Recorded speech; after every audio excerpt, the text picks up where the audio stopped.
ನಮಸ್ತೆ ಎಲ್ರಿಗೂ ವಿದ್ಯಾಸ್ ಕಿಚನ್ಗೆ ಸ್ವಾಗತ. ಇವತ್ತು ನಾನು ಮಶ್ರೂಮ್ ಕ್ಯಾಪ್ಸಿಕಮ್ ಗ್ರೇವಿ ಹೇಗೆ ಮಾಡೋದಂತ ಹೇಳಿಕೊಡ್ತಾ ಇದ್ದೇನೆ. ಇದಕ್ಕೆ ಬೇಕಾಗುವ ಸಾಮಗ್ರಿಗಳು ಮಶ್ರೂಮ್, ಕ್ಯಾಪ್ಸಿಕಮ್ ಬೇಕು 2. ಮತ್ತು ಈಗ ಒಂದು ಬಾಣಲೆಗೆ ಸ್ವಲ್ಪ ಆಯಿಲ್ ಹಾಕ್ಕೊಳ್ಳಿ. ಮತ್ತು 4 ಮೆಣಸು. ನಿಮ್ಮ ಹತ್ರ ಮೆಣಸಿನ ಹುಡಿ ಇದ್ದರೆ ಮೆಣಸು ಹುಡಿ ಸಹ ಹಾಕ್ಬೋದು. ನಾನಿದು ಮೆಣಸು ಹಾಕಿದ್ದೇನೆ ಇದಕ್ಕೆ. ಆನಂತರ ಕೊತ್ತಂಬರಿ 2 ಸ್ಪೂನ್ ಕೊತ್ತಂಬರಿ ಹಾಕಬೇಕು. ಕಾಳು ಮೆಣಸು ಮತ್ತು ಒಂದು ಬೀಜ 4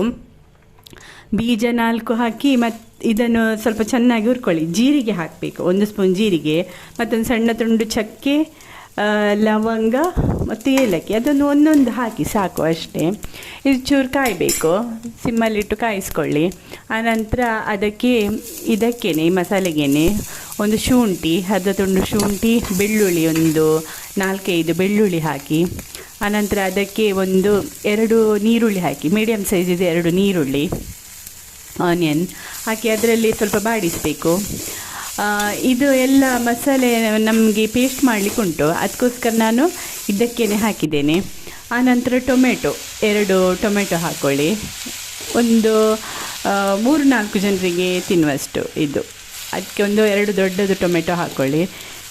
ಈ ಸ್ವಲ್ಪ ಅದರಲ್ಲಿ ಸಿಮ್ಮಲ್ಲಿಟ್ಟು ಅಲ್ಲಿಗೆ ಸ್ವಲ್ಪ ಒಂಚೂರದು ಕಲರ್ ಚೇಂಜ್ ಆಗಲಿ, ಆನಿಯನ್ ಮತ್ತಿದ್ರದ್ದು. ಸ್ವಲ್ಪ ಉಪ್ಪು ಹಾಕ್ಕೊಳ್ಳಿ ಅದಕ್ಕೆ, ಆಗ ಸ್ವಲ್ಪ ಸ್ಮೂತ್ ಆಗ್ತದೆ ಅದು. ಆನಂತರ ಗ್ಯಾಸ್ ಆಫ್ ಮಾಡಿ ಅದಕ್ಕೊಂದು ಇದು ಹಾಕಿ, ಸ್ವಲ್ಪ ತೆಂಗಿನಕಾಯಿ, ಸ್ವಲ್ಪ ತಿಕ್ ಬರಲಿಕ್ಕೋಸ್ಕರ ಮತ್ತೊಂದು 4-5 ಬೀಜ ಇದ್ದರೆ ಹಾಕಿ, ಗೇರು ಬೀಜ ಇದ್ದರೆ ಹಾಕಿ, ಅದು ಪೇಸ್ಟ್ ಸ್ವಲ್ಪ ಒಳ್ಳೆಯದಾಗ್ತದೆ. ಆನಂತರ ಇದಕ್ಕೆ ಸ್ವಲ್ಪ ಕೊತ್ತಂಬರಿ ಸೊಪ್ಪು ಹಾಕಿ ಗ್ಯಾಸ್ ಆಫ್ ಮಾಡಿಡಬೇಕು.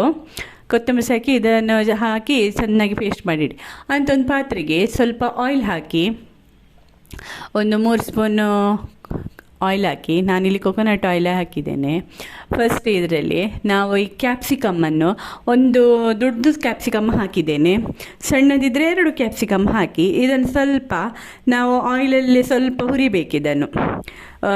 ಅಂದರೆ ತುಂಬ ಸ್ಮೂತ್ ಆಗುವ ಹಾಗೆ ಅಲ್ಲ, ಸ್ವಲ್ಪ ಇದಕ್ಕೆ ಉಪ್ಪು ಹಾಕಿ, ಹಾಗಾದರೆ ಚಪ್ಪೆ ಅಂತ ಅನಿಸೋದಿಲ್ಲ ಅದು. ಸ್ವಲ್ಪ ಉಪ್ಪು ಹೇಳ್ಕೊಂಡು ಟೇಸ್ಟ್ ಆಗಿರ್ತದೆ. ಸ್ವಲ್ಪ ಅದರಲ್ಲೇ ಆಯಿಲಲ್ಲೇ ಸ್ವಲ್ಪ ಹುರಿಯಿರಿ ಇದನ್ನು. ಅಂದರೆ ತುಂಬ ಸ್ಮೂತ್ ಆಗಬೇಕಂತ ಇಲ್ಲ, ಒಂದು ಸ್ವಲ್ಪ ಅಷ್ಟೇ.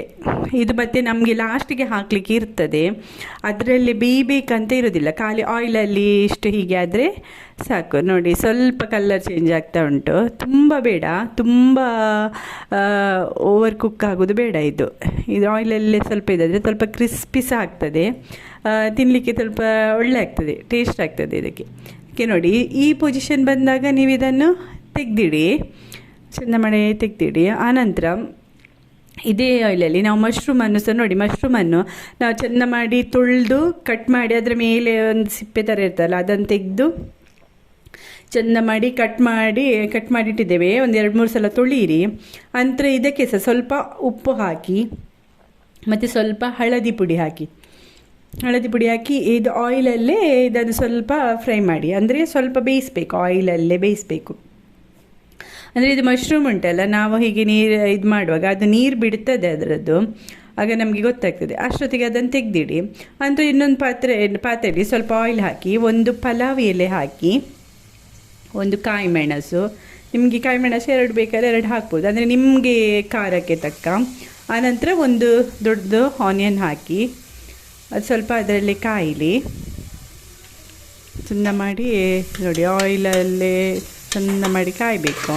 ಆನಿಯನ್ ಸ್ವಲ್ಪ ಕಲರ್ ಚೇಂಜ್ ಆಗ್ತದಲ್ಲ, ಚೇಂಜ್ ಆಗುವ ತನಕ ಸ್ವಲ್ಪ ಫ್ರೈ ಮಾಡಿ. ಆನಂತರ ಇದು ನೋಡಿ ಈ ಪೊಸಿಷನಿಗೆ ಬರಲಿ ಇದನ್ನು.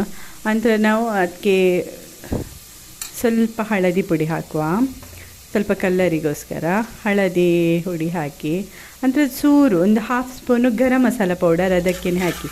ಅದಂದರೆ ಈ ಮಸಾಲೆಗೆ ಒಂಚೂರು ನಾವು ಗರಂ ಮಸಾಲೆ ಪುಡಿ ಎಲ್ಲ ಹಾಕಿದರೆ ಸ್ವಲ್ಪ ಅದು ಟೇಸ್ಟ್ ಆಗ್ತದೆ.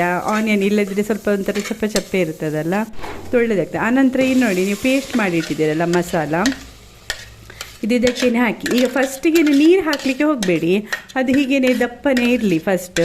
ಅದು ಉಂಟಲ್ಲ ಸ್ವಲ್ಪ ಆಯಿಲಲ್ಲೇ ಇದಾಗಬೇಕು. ಅಂದರೆ ಎಂತ ಗೊತ್ತಲ್ಲ, ಅದರದ್ದೆಲ್ಲ ಸ್ವಲ್ಪ ಹಸಿ ಸ್ಮೆಲ್ ಇದ್ದರೆ ಅದು ಹೋಗಬೇಕು.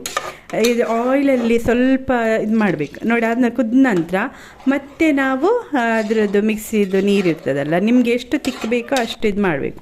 ಆನಂತರ ಇದು ನೋಡಿ ಮಶ್ರೂಮನ್ನು ಹಾಕಿ ಅದು ಕುದಿ ಬಂದಾಗ ನಾವು ಸ್ವಲ್ಪ ಬೇಯಿಸಿಟ್ಟಿಟ್ಕೊಳ್ತೇವಲ್ಲ, ಈ ಮಶ್ರೂಮನ್ನು ಹಾಕಿ ಮಶ್ರೂಮಿಗೆ ಹಾಕಿ ಉಂಟಲ್ಲ, ಒಂದು ಕುದಿ ಬರಲಿ. ಕುದಿ ಬಂದ ನಂತರ ಲಾಸ್ಟ್ ನಾವು ಕ್ಯಾಪ್ಸಿಕಮ್ ಹಾಕಿದರೆ ಆಯಿತು. ಈಗ ನೋಡಿ ಇದು ಕುದಿ ಬರ್ತಾ ಉಂಟು. ಲಾಸ್ಟ್ ಒಂದು ಕ್ಯಾಪ್ಸಿಕಮ್ ಹಾಕಿ, ಹೆಚ್ಚು ಕುದಿಬೇಕಂತಿಲ್ಲ, ಆಗಲೇ ಗ್ಯಾಸ್ ಆಫ್ ಮಾಡಿದರೆ ಆಗ್ತದೆ. ಒಮ್ಮೆ ಒಂದು ರೌಂಡ್ ತಿರುಗಿಸಿ ಗ್ಯಾಸ್ ಆಫ್ ಮಾಡಿ ಇಡಿ. ಮತ್ತು ಮೇಲೆ ಸ್ವಲ್ಪ ಕೊತ್ತಂಬರಿ ಸೊಪ್ಪು ಹಾಕಿ. ಇನ್ನು ನೋಡಿ ನೀವು ಈ ರೀತಿ ಮಾಡಿ ನೋಡಿ, ಅನ್ನಕ್ಕೆ ಸಹ ಒಳ್ಳೆಯದಾಗ್ತದೆ. ಮತ್ತು ಈ ಚಪಾತಿ ರೋಟಿ ಎಲ್ಲ ತಿನ್ನಲಿಕ್ಕೆ ತುಂಬ ಟೇಸ್ಟ್ ಆಗ್ತದೆ. ಟೇಸ್ಟ್ ಮಾಡಿ ನೋಡಿ. Thank you.